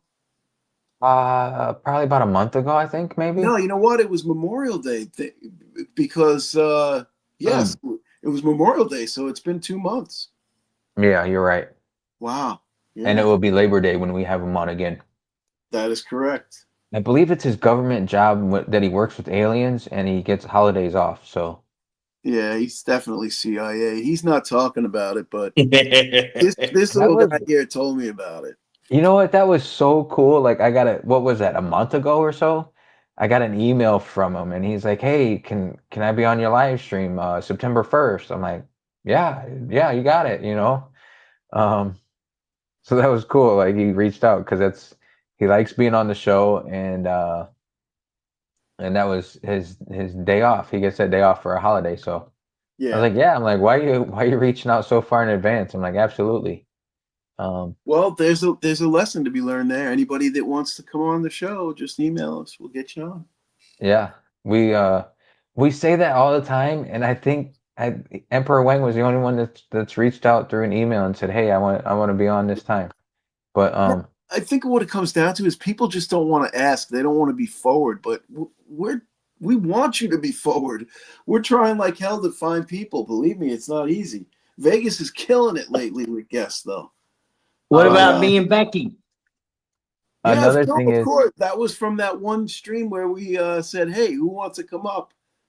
So yep, Yeah, that was me you and came being up Becky, first. but Yeah, that was we fun. have to get her on here as well. Yeah, for sure. Yeah, Becky's Um, coming up next, I guess, because you came up first, then she came up behind you, and so now she's got to come behind you in the live stream. that's right, Becky. That's it, Another Your thing is, Becky. I turn. think a lot of people get nervous.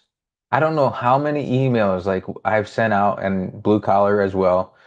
And we're like, hey, you want to come on our live stream? We just like to hang out, just talk, nothing. Yeah, We're not asking for your social security number or your life story unless you want to share it, then by all means share it. And even some of the bigger channels, they're nervous. They're like, oh, I'm nervous. I've never done it. Blah, blah. Well, it's just, and then yeah. they come on and they have fun, and it's been a cool Yeah. experience. It's been really cool. Perfect example is Silver Struck, right? He was a little bit nervous going in because he didn't know what to expect, and Mm. he absolutely killed it. He did kill it, Well, absolutely, for sure. I tell you, one of the things that I learned about myself when I did get sober is I am a complete goober. So I don't get nervous. I'm probably going to say something stupid. It is what it is. I am who I am. So my wife can tell you, yeah, I can be out there sometimes. So I have no shame. That's how we are, and that's how we like to do it. It's not gonna run a script. I don't want to. It's just is what it is. We're just a couple normal stackers talking about stuff. Yeah. Well, Mr. and Mrs. West I don't know Texas, about that normal part, but we are oh, stackers. yeah, as normal as we can be, I guess, anymore. Mr. and Mrs. West Texas says we should have Silver Dragons or the Yankee or Tiger. Wait, I who's talking? believe Silver Dragons and Yankee are probably out of the question because of their contracts. Mm-hmm. With their bullion companies, bullion dealers, and Tiger. I'm not real familiar with Tiger. Well, I can tell you that Yankee, I've approached Yankee, and he politely turned us down because he's got other obligations, and I get that. Well, you guys, I had mentioned in the comments one time about Thousandaire Radio. And I actually, for about 4 or 5 straight videos of his, I kept saying, Monday nights, Saturday mornings, Monday nights, we got questions. I was just bugging him in a joking way.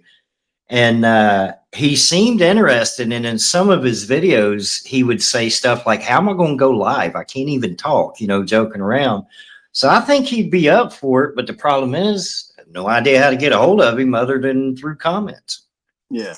Oh, wait, who is that? I'm I sorry. think that would be a really interesting 1,000 Air Radio. He's Oh, yeah, yeah. Somebody has his email though. Who was saying? I think it was Four Nights has his email, doesn't he? Or Nine's my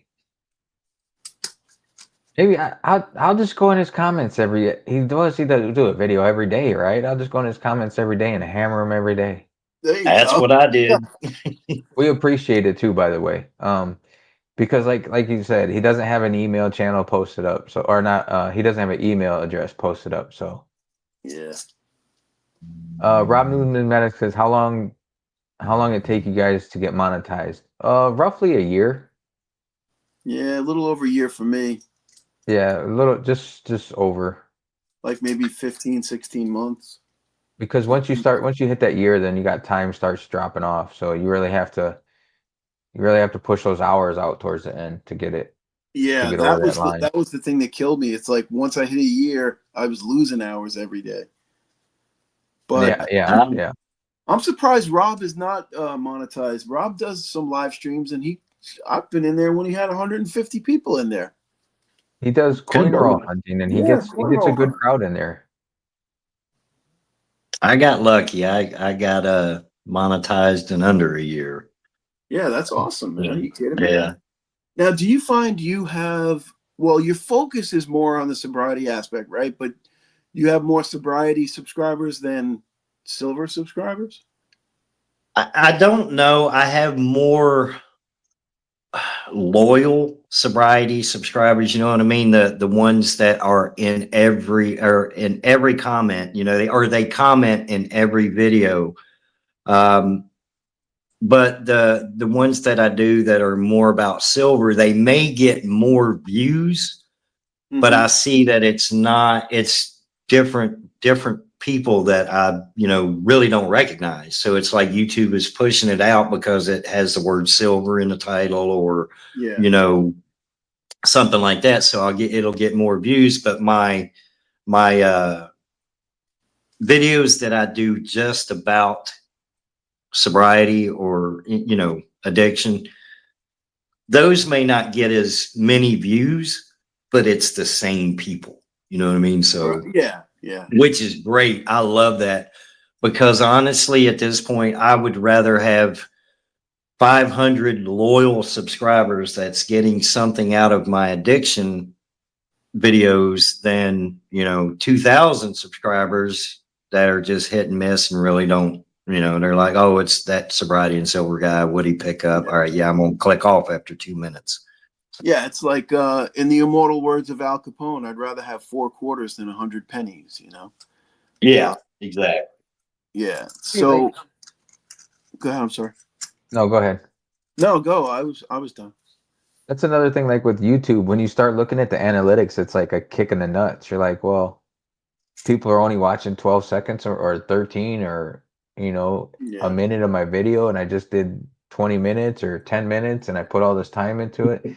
It can be a kick in the nuts and a little disparaging a lot sometimes. Well, that's like Silver Punk says. That's because you suck, dude. That was a great video. Did you see that video? He's He like, you does. gotta embrace the suck. You gotta actually admit to yourself that you suck, Yeah. Just embrace and it, that's the man. only Just go way. with it. It's the only way you're gonna improve. You have to just sit back and say, it's not. Oh, it's YouTube. It's this. Oh, they only watch for 12 seconds. You suck. That's why I quit doing content too, because I started editing my video and I'm like, man, I suck. What am I doing? I can't watch this. I tell you what. I don't edit. I go through I'll record my video. I'll put my intro in there and let it run. And if I make a mistake during the video and say something wrong, I'll put a little comment in there saying, "Hey, that was wrong." Or if I change directions mid sentence, I'm talking about, oh, I got this cool copper rail. Oh, wait a minute, look at this. I'll put a picture of a squirrel up there, like squirrel, just Yeah. completely Yeah. change topic. Yeah. So, but other than that, I don't do a whole lot of editing, man. Mm-mm. Well, did you ever consider splitting your sobriety and your silver channels? Make 2 channels? Yeah, like I said, I still have that other one called Shot of Sobriety, but I have not put a video out on that since last year, and I only did maybe 4. It may not even been that. Right. But if honestly, if I was going to do that, I would probably just focus on the sobriety. Yeah. That would be, that would be the one that I would put my heart and soul in, the one that I would make sure 100% that before I put that video out, that what I was saying was not something that was going to, you know, uh, have any negative effect on somebody's chances at sobriety, journey towards sobriety, or interrupt their sobriety. I would be very careful with the videos that I put out on that. Where the silver, it's just like, hey, look what I picked up. That's great. I'm going to stack some more silver. Really can't hurt anybody doing that. Yeah, it's more frivolous for sure. Right.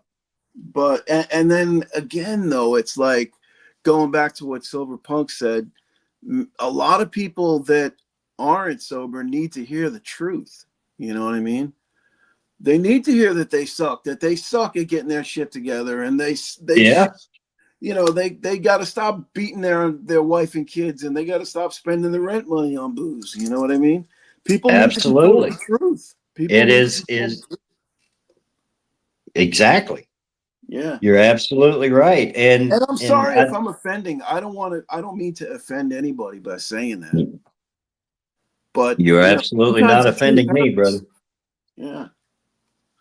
But see, the thing about, and I'm not defending addiction at all, because to me, this is how I look at addiction. Now that this is just through my eyes, to me, addiction is a physical manifestation or a physical being that follows me wherever I go. Now, there's not really, before I get comments saying this guy's nuts, there's not really, I don't see the physical being following me, but it's just in my mind. Addiction is with me wherever I go. Yeah. It's It's in the always car gonna be. with me. Yeah. It's riding to work with me. It's at work with me. When I'm in that equipment at work, it's in there with me. And all it takes is for me to listen to that voice one time before things start going, haywire. And so what I'm saying is I'm not absolutely not defending addiction at all, but some people you said some people need to hear the truth.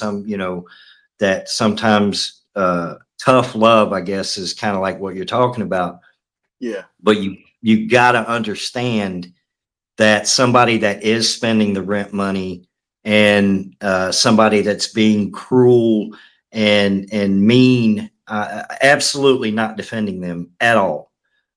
But what I'm saying is that the addiction is what is actually controlling a lot of that. When you hear somebody, and I've done this is, the thing about addiction is you say and do things that you can never take back. Yeah. I've said some horrible things to people that I absolutely love, and it's something that even though they say they forgive you, you can never take that back. But what I want you to understand is when I'm yelling, when I was in my active addiction, when I'm calling somebody a loser or they're crazy or they're nuts or something like that, it's actually me talking about myself. I'm just Project. portraying that anger, projecting that anger onto them, Yeah. but I might as well be looking in a mirror saying, I'm the loser. I'm the crazy one. I need to get my shit together. You know, and it's addiction, man. Addiction sucks, man. Just there's nothing good about it whatsoever. So Well, you just reminded me of something somebody told me one time. Like I tend to, I tend to express anger. I blow up. I yell and scream.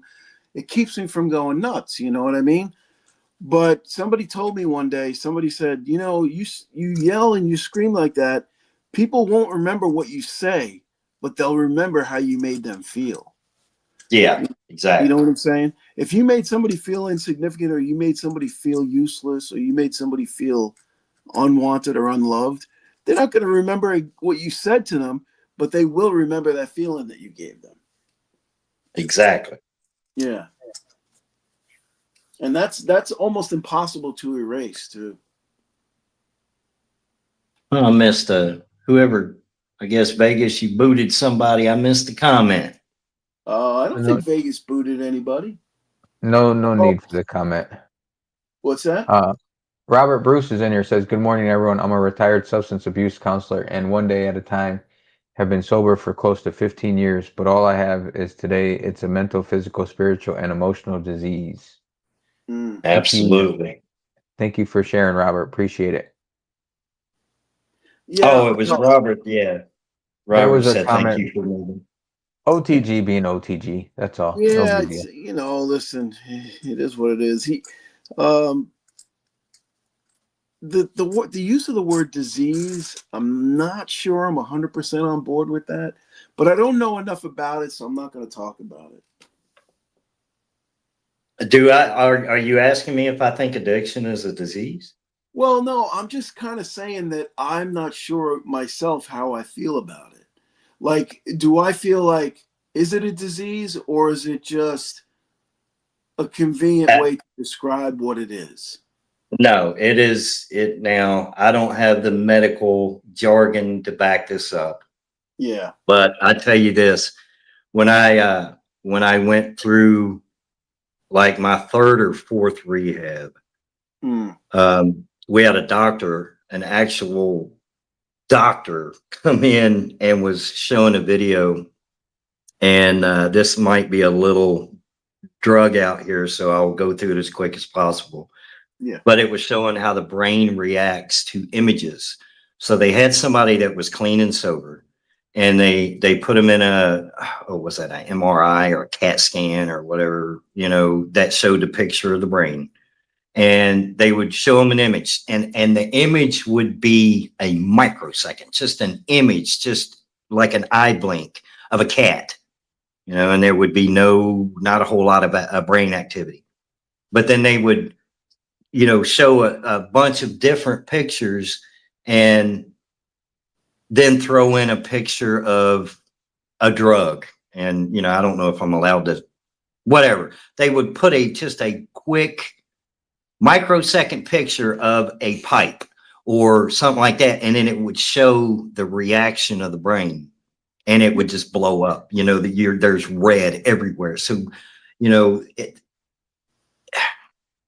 yeah, it's a disease. I just don't have the medical jargon and terminology to back that up. All I can tell you is, as a recovering addict, and even during active addiction, one of the things that really would tear down an active addict would be when somebody would say you have no willpower.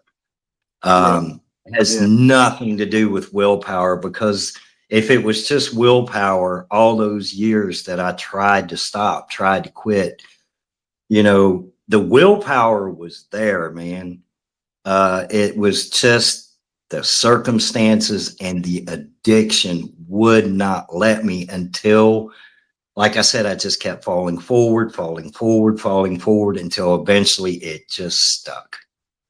Yeah.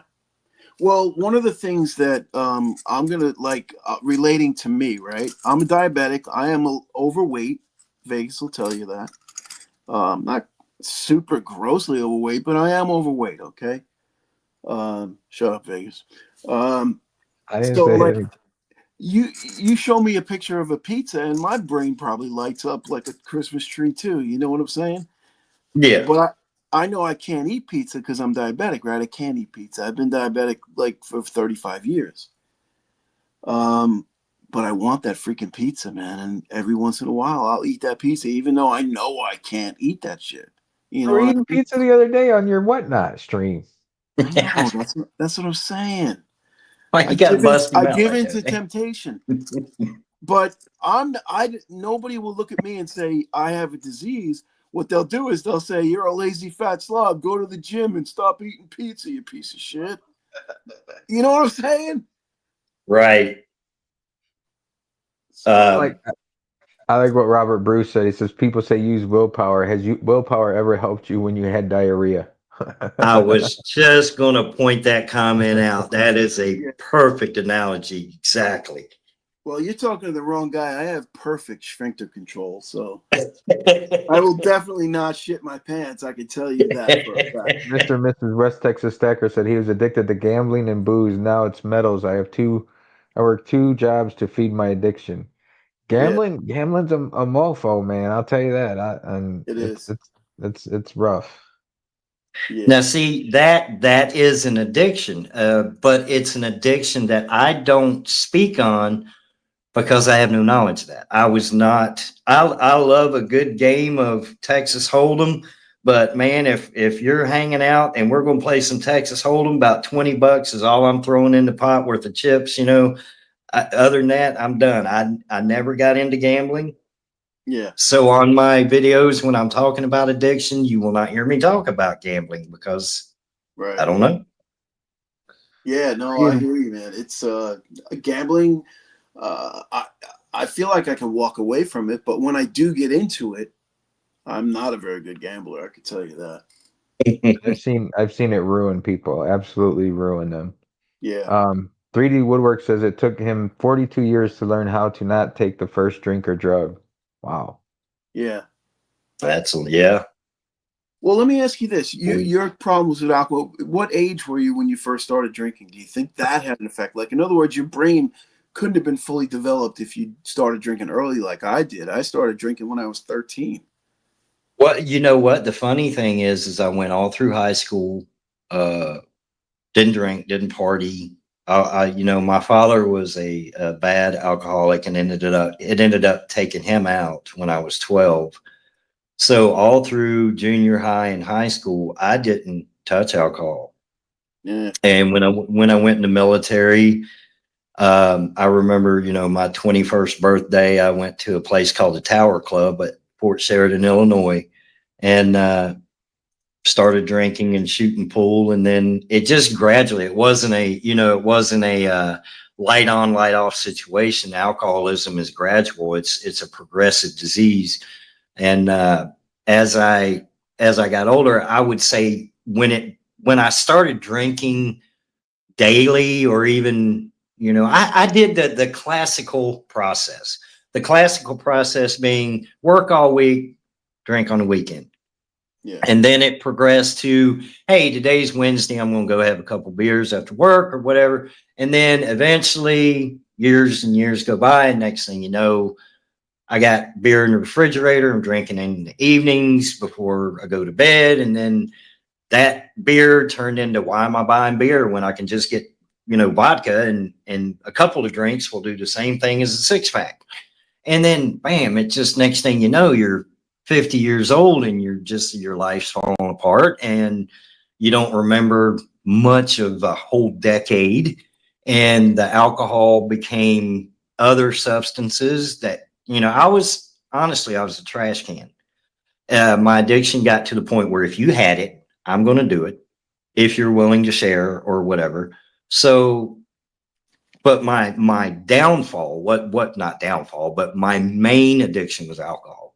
But yeah. I've done lots of other things, just Wow. never to that point. I was a trash can, man. I told you, if it comes with addiction, I most likely experienced it. The homelessness, the staying in a homeless shelter at one point, the visits to the local place that has the bars on the windows, and Yeah, cops knew my name. It was, yeah.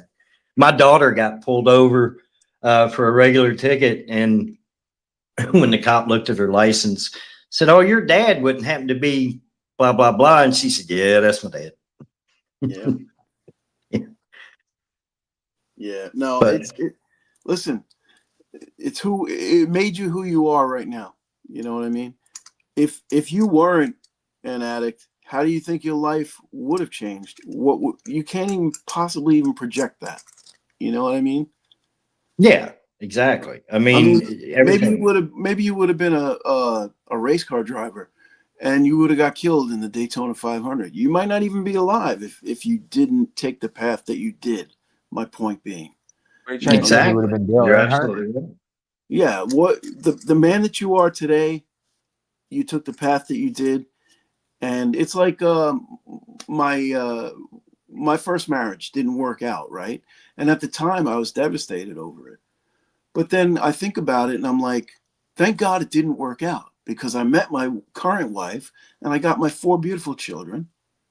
Thank God it didn't work out. But you don't know that at the time, you know? No, you don't. And right now, I am the happiest I've been in my adult life. Right. Yeah, so that's it, man. The journey is what makes us who we are, That's for sure. you I'm know. gonna I'm gonna answer a comment real quick. Please. Sandy Millington said SAS was there trauma like PTSD that drove you to drink, or was it just cultural progression? I think it's a combination of both. My childhood was not horrible, but my father was an alcoholic. So my father was a school teacher. Um, So he was a bad alcoholic, and his brothers, my uncles, were also alcoholics. So every one of them, three uncles and my father, died by something related to addiction, whether it be cirrhosis, whether it be, ironically, my father was intoxicated walking across the street and got struck by a drunk driver. So, Oh, yeah. Well, yeah, he was, he was a bad alcoholic. And so I think it's genetics, I guess is how you'd say it. I think that has a lot to do with it. I think there was some trauma when I was a child because, you witness alcoholism daily. And unfortunately, he was just a violent person when he drank. So witnessing that. But it's also, like I said earlier, my junior high and high school years, I didn't drink. So my mother had always told me, that I have a possibility. My mother didn't drink at all. Uh, to be careful with alcohol, that the seed was planted, and to be careful. And I just all through high school I listened, but once I got away from home and life became life, it happened. So yeah, a little of both, Sandy. A little of both, man. Good question, Sandy. Thank you. Appreciate that. I don't know, Vegas. What do you got? I'm starting to wind down. Yeah, I bet you are. The long nights get to you, right? Yeah, Yeah, man. I got a long day today Yeah, too. I'm ready to go to the LCS, guys. Yeah, Oh no yeah, about that. Hell is yeah. it Hold 11 me o'clock up your from time? Yeah, 11:04. Well, they're open. Let's see, on Saturdays, I think they're open till like 3. I'm lucky. Apparently, a lot of LCSs are not even open on Saturdays, so Yeah. Yeah, I mine think is they're open open on till. Saturday. And if I Jones I have on a one or Sunday, I can go to a coin show. I think I have two or three that's open in this area. Mm, So lucky. Thanks, T. One, Enjoy one your more, day, T one more. Bird. Can I say one more thing? Just to I absolutely. want to one more comment. Yep. Absolutely. Robert Bruce, man, he says, even when we stay abstinent, our disease is doing push ups, waiting for us to relapse. And relapse starts way before the actual picking up is a process. And he's 100% right. You can tell this guy's a substance abuse counselor. Very 100% correct, because I relapse way before I ever take a drink. It's the negative thoughts that start coming in, like if I have a bad day or I start thinking about any negativity in my life, I relapse in my head before I ever go to the liquor store and buy that drink. So when you start getting the negative thoughts, when you start reminiscing or missing, you do all of that. Your brain your mindset has already relapsed before you ever go buy that drink. Yeah. And that's a great point. Thanks, Robert. Well, I appreciate you coming in today, and it's not easy to talk about. Maybe it is for you, but it's not easy to talk about things like this in your life, and we really appreciate it for sure. That you would come on, Absolutely, man. that I you would come on appreciate you here guys and share inviting me your on. journey. I'm sorry. You talking to me? Yeah, I didn't hear what you said. Oh, yeah. I just said I appreciate you guys inviting me on. I thought Vegas said something. No, Vegas fell asleep over there. I thought I heard him snoring, unless that was the dog. 3D Woodwork says believe it or not, finding the silver stacking community has helped him in maintaining his recovery from drugs and alcohol. See, it's out there. And like I said, it's not just you, and what you're doing with your channel is helping a lot of people. And thank you, Bert, for being on and sharing your story. It was awesome.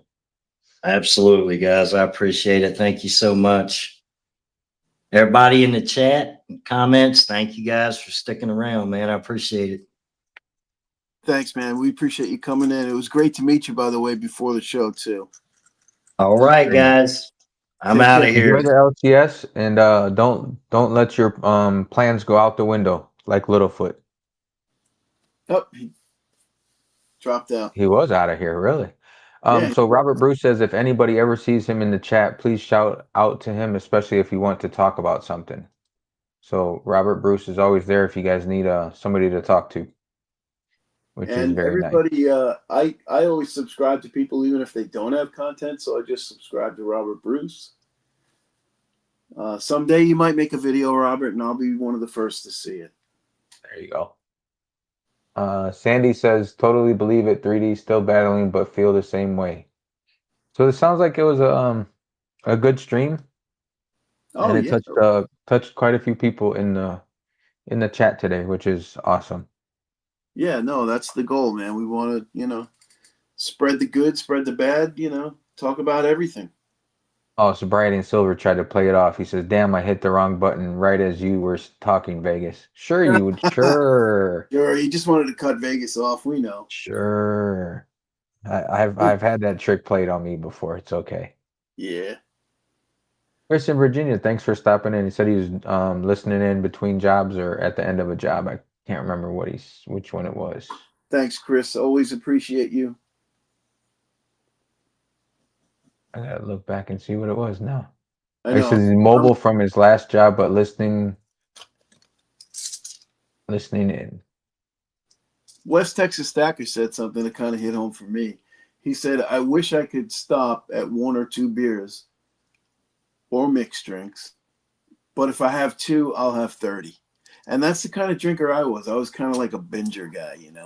I wouldn't go out every night, but if I did go out, I'd be like, yeah, I'm gonna go out, just maybe watch, half a game or whatever with the guys. And before you know it, I'm getting dropped off at 3:30. See, I was a social drinker. Like when people came to town, or if I went out, I would drink. But that's about Yeah. it. But I was a full blown pothead too, though. So Yeah. It was when my kids were very young. I can remember very, very vividly a Sunday morning where I just kind of like came home super late Saturday night, and I felt like shit on Sunday, and the kids wanted to do something, and I'm like in the shower just like, oh, this sucks, you know. And I didn't want to feel that way. I didn't want to feel like my social life or my drinking was cutting into time with the kids. it's a lot of people's story. I think Yeah. like where something just their kids do something and it just clicks in them that your kids are more important, and that's awesome. Yeah. Yeah. So that's pretty much when it ended for me. I mean, like I said, I never felt like I was an alcoholic, but I was more of and by definition, I probably was, but I didn't feel like I was addicted to a point where it's like I was a binger. I wasn't like an everyday guy. So I didn't have to go through any kind of like withdrawals or anything. I just said, you know what, this ain't for me no more. And it worked out, thank God. It is good. Robert Bruce says, "You're welcome, gentlemen. Thank you. I needed this morning." Well, glad we were here for you, brother. Thanks, Robert. We appreciate you coming in. Like I never like with weed, I'm always just like, yeah, I don't need it. I don't need it. But I got into like such a habit. I would eat and then I would smoke after I would eat. And Mm, then when I finally said, I'm gonna quit for a little bit and see how I feel, man, when I got done eating, I'm just like, well, now what do I do? It was yeah. weird. Well, a lot of people say the same thing about cigarettes. It doesn't have to be weed. It could be like people that smoke cigarettes is the same thing. You have a drink and you got to have a cigarette. You eat something and right after you're done eating, you got to have a cigarette. Yeah. Thankfully, I never started smoking because my parents were heavy smokers. And it used to make me sick. And then one time when I was a kid, this is gross. It's bad enough it was Tab. Remember Tab soda? Yeah. So we were at a party and I had a can of Tab, and somebody put a freaking cigarette out in it, and I didn't know it, and I took a big gulp, and I ended up with a cigarette butt, nasty as. Oh, it was this most disgusting thing. I think I threw up, and that was it for me, man. I wasn't gonna smoke. My dad used to put his cigarettes out in his empty Pepsi can, and I did the same thing. I grabbed his Pepsi can one time and full of ashes and cigarette butts. Ugh. Oh, Yeah, it was nasty. yeah, it was pretty gross, right? Yeah. Well, it looks like we got probably 5 people in here now since we've dwindled down. Is it 5? I see 14.